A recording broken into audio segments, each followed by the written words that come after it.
மேஷ ராசி. மேஷ ராசிக்கு லக் என்ஹான்சிங் டூல்ஸ் என்ன? என்ன செஞ்சா எனக்கு அதிர்ஷ்டம் வரும், என்ன செஞ்சா எனக்கு நல்ல இன்கம் இருக்கும், ஹெல்த் நல்லா இருக்கும், கரியர் நல்லா இருக்கும், ஃபேமிலி பர்சனல் லைஃப் நல்லா இருக்கும். இதுக்கு வந்து ஒரு set of luck enhancing tools அப்படின்னா என்னன்னா, முதல்ல மேஷ ராசியை பொறுத்த வரைக்கும் உங்களுடைய லக்கி நம்பரை எங்கெல்லாம் நீங்க அப்ளை பண்ணலாம் அப்படின்னு பாத்தீங்கன்னா, உங்களுடைய மொபைல் நம்பர், உங்களுடைய கார் நம்பர், உங்களுடைய டூ வீலர், உங்களுடைய வீடு ஹவுஸ் நம்பர், இது எல்லாமே நீங்க உங்களுக்கு ஃபேவரான நம்பரை சூஸ் பண்ணீங்கன்னா அது உங்களுக்கு பாசிட்டிவான ஒரு ஆக்டிவேஷனை கொடுக்கும். சோ மேஷம்க்கு எதெல்லாம் நல்லா இருக்கும் அப்படின்னு பாத்துக்கலாம்.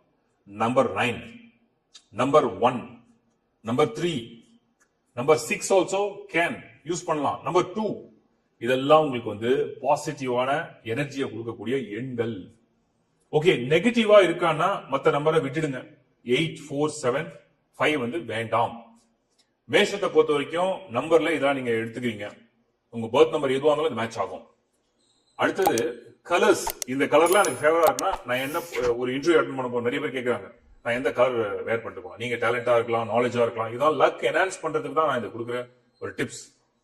மேஷத்துக்கு எப்பவுமே வந்து ஆரஞ்சு, ரெட், பிரவுன், எல்லோ, அதுவும் lemon yellow, sky blue, white, இது எல்லாமே ஃபேவரபிள் கலர்ஸ்.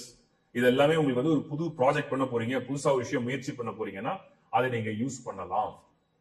அடுத்தது இன்கம் நல்லா வேணும், எனக்கு வந்து நிறைய மணி ஃப்ளோ இருக்கணும், எக்கச்சக்கமா எனக்கு வந்து பணம் சம்பாதிக்கணும், கரியரும் நல்லா இருக்கும். இதுக்கு என்ன பண்ண பாருங்க, உங்களுடைய இன்கம் பிளானட் யாருன்னா சுக்கிரன். மேஷத்துக்கு இன்கம் பிளானட் வந்து சுக்கிரன், கரியர் பிளானட் சனி. ரெண்டு நீங்க கம்பைன் பண்ணிக்கணும். என்ன பண்ணா நல்லா இருக்கும்.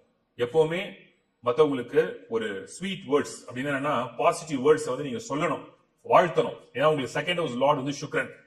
செகண்ட் பாயிண்ட் என்னன்னா, சனி கரியர் பிளானட்டா இருக்கிறதுனால உங்களுடைய மாத வருமானத்துல குறைஞ்சபட்சம் அட்லீஸ்ட் 1% or 2% நீங்க புவர் பீப்புள்ல, அதுலயும் குறிப்பா பிசிக்கலி சேலஞ்சு, ஏன்னா சனி ஆதிக்கம் இருக்கிறதுனால அவங்களுக்கு தானம் பண்ண ஆரம்பிச்சீங்கன்னா உங்களுடைய கரியர் வந்து எக்ஸலண்டா கொடுக்கும், நல்ல முன்னேற்றம் கிடைக்கும், நீடித்த தீர்க்கமான பலன்களை கொடுக்கும். இது வந்து உங்களுக்கு கொடுக்குற நான் வந்து சூட்சமமான விஷயம். இதை நீங்க ட்ரை பண்ணி பாருங்க, நல்ல ரிசல்ட்ஸ் கிடைக்கும். அதே மாதிரி உங்களுடைய ஹாரோஸ்கோப்ல நெகட்டிவே நடக்கக்கூடாது, நெகட்டிவே வரக்கூடாது. நான் வந்து மேஷ ராசி, மேஷ லக்னம், எனக்கு நெகட்டிவே இருக்கக்கூடாதுன்னு நினைச்சீங்கன்னா உங்களுக்கு வந்து பிரச்சனை கொடுக்குற பிளானட் யாருன்னா புதன். ஏன்னா அவர் தான் உங்களுக்கு ரோகாதிபதி. சோ இந்த புதனை வந்து நீங்க கொஞ்சம் கவனிச்சுக்கணும். எப்படி கவனிக்கணும் தெரியுமா? படிக்கிற ஏழை மாணவர்கள், புவர் பீப்புள், அவங்களால புக் வாங்கவோ எழுதவோ ஒரு பெண்ணு வாங்கவோ வசதி இருக்காது, அவங்களுக்கு நீங்க ஏதாவது உதவிகள் பண்ணீங்கன்னா உங்களுடைய புதன் வந்து டிஃபால்ட்டாவே நெகட்டிவா கட் பண்ணிடும். சோ தட் உங்களுக்கு அந்த ராங் ஐடியா, ஒரு தப்பான விஷயங்களை பண்றது, இதுல இருந்து உங்களை ப்ரொடெக்ட் பண்ணிடும். சோ தட் உங்களுக்கு நெகட்டிவ் வந்து நடக்கிறது குறைஞ்சிடும். இதை நீங்க புரிஞ்சுக்கலாம். அடுத்தது மேஷத்தை பொறுத்த வரைக்கும் லக் என்ஹான்சிங் ஜெம்ஸ்டோன். லக் வேணுங்க, நான் என்ன ஜெம்ஸ்டோன் போடலாம், நிறைய உங்களுக்கு ஆப்ஷன் இருக்கு. கோரல் நீங்க யூஸ் பண்ணலாம். அடிப்படையில மேஷம் வந்து கோரல், பவளம் சொல்றோம். அந்த பவளத்தை நீங்க மாலையாவும் போடலாம், மோதிரமாவும் போடலாம், மோதிர விரல்ல போடலாம். அதுக்கு அடுத்தது நீங்க மேஷத்துக்கு பிங்க் சஃபயர் இல்லைன்னா ரூபி, ரெண்டுமே நீங்க யூஸ் பண்ணலாம். அது ஆண்களா இருந்தீங்கன்னா வலது கை, பெண்களா இருந்தீங்கன்னா இடது கை, இல்ல பெண்ணிட்டாவும் யூஸ் பண்ணலாம். Ruby or pink sapphire. Pink sapphire வந்து சுப்பீரியர் குவாலிட்டி. அதுக்கு அடுத்தது எல்லோ சஃபயர். உங்களுக்கு வந்து லக் வேணும், நல்ல ஒரு பலமான ஒரு அதிர்ஷ்ட பாதையா இருக்கணும் வாழ்க்கையில் அப்படின்னா எல்லோ சஃபயர் அப்படிங்கிறதையும் நீங்க யூஸ் பண்ணலாம். இதுக்கு அடுத்தது ஒயிட் சஃபயர். இந்த white sapphire only for marriage, finance. So you can use white sapphire. அதை உங்களுடைய ரிங் ஃபிங்கர்ல யூஸ் பண்ணலாம். எல்லோ சஃபயர் வந்து உங்களுடைய இண்டெக்ஸ் ஃபிங்கர்ல யூஸ் பண்ணலாம். இதெல்லாம் லக் என்ஹான்சிங் டூல்ஸ். சரி, டென்ஷனா இருக்கு, நான் வந்து கூலா இருக்கணும், காமா இருக்கணும், ஹாப்பியா இருக்கணும், நீங்க பேர்ல் யூஸ் பண்ணலாம். பேர்ல் வந்து ஸ்மால் ஃபிங்கர்ல யூஸ் பண்ணலாம், இல்லாட்டி ஒரு பெண்டன்டாவோ இல்ல மாலையாவோ யூஸ் பண்ணலாம். இதெல்லாம் வந்து உங்களுக்கு லக் என்ஹான்சிங் ஜெம் ஸ்டோன்ஸ். எந்த டைரக்ஷன் எனக்கு வந்து ரொம்ப ஃபேவரா இருக்கும், நான் ஒரு வீடு வாங்க போறேன், இல்ல நான் ஒர்க் பண்றேன், எனக்கு வந்து இந்த டைரக்ஷன் தான் பெஸ்ட் அப்படின்னா என்ன? ஈஸ்ட் வந்து பெஸ்ட்.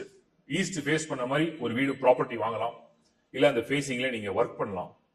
அது ஈஸ்ட் இல்ல, ஆப்ஷன் வேணும், நார்த், வடக்கு. சோ வடக்கு பார்த்தும் நீங்க ஒரு வீடு வாங்கலாம், ஒரு பிளாட் வாங்கலாம். நீங்க ஒர்க் பண்ணும் போது கூட நார்த்தை ஃபேஸ் பண்ணி ஒர்க் பண்ணலாம். இதெல்லாம் வந்து உங்களுக்கு லக் என்ஹான்சிங் டூல்ஸா இருக்கும். சோ உங்களுக்கு ஓவராலா ஒரு கவரேஜ் தான் கொடுத்துருக்கேன். உங்களுடைய கலர், நம்பர், ஜெம் ஸ்டோன், நீங்க என்ன தானம் பண்ணலாம், உங்களுடைய கரியர் அண்ட் இது நல்லா இருக்க, பிளஸ் என்ன பண்ணா நீங்க நெகட்டிவ் அவாய்ட் பண்ணலாம், அண்ட் உங்களுடைய டைரக்ஷன் எல்லாமே கம்ப்ளீட்டா கொடுத்துருக்கேன். இதுக்கப்புறம் கடைசியா ஒண்ணு இருக்கு, வர்ஷிப். எப்பவுமே மேஷ ராசி அல்லது மேஷ லக்னக்காரங்க அக்னியை வைத்து வணங்க வேண்டும் அப்படின்னா என்ன தெரியுமா? விளக்கேற்றி வணங்கணும். நீங்க ஒரு கிறிஸ்டியனா இருந்தாலும் கூட கேண்டில் லைட் பண்ணி நீங்க வர்ஷிப் பண்ணணும். நீங்க எந்த மதத்தை சார்ந்தவரா இருந்தாலும் நீங்கள் தீபம் ஏற்றி ஒரு ஒளி ஏற்றி வணங்க ஆரம்பிச்சிட்டீங்கன்னா உங்களுக்கு மேஷத்துக்கு இது ரொம்ப ரொம்ப சக்சஸ்ஃபுல் ரிசல்ட் கொடுக்கும். நீங்க ப்ரே பண்ற எல்லா விஷயமும் நடக்கும். வாழ்த்துக்கள்.